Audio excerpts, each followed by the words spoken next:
So flying over water is always any given pilot's own choice, and I seem to make that choice a fair bit. And just about 5 minutes ago, I fail-safed right out there, about 30 feet off ashore. Not even 30 feet. But unfortunately, this is a reservoir and it drops basically straight down, so that's about 60 feet of water. So there's no chance of me getting my quad back. But actually, to be fair, I'm kind of pissed about it because I was flying crossfire.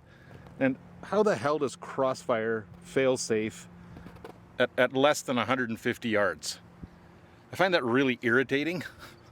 I mean, I don't know, maybe like I've been flying that quad with no issue for weeks. No fail safes anywhere. No problems, no crashes, no nothing.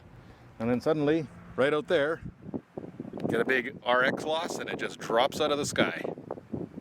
GoPro gone, quad gone, everything gone.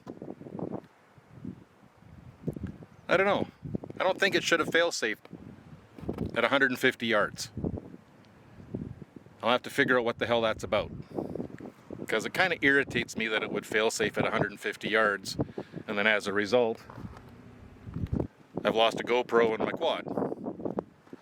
Now, the choice was mine to fly over water, no doubt. But it shouldn't fail-safe at 150 yards. It's part of the reason I chose crossfire, so that it wouldn't fail safe. And I could fly over water safely. Pisses me off.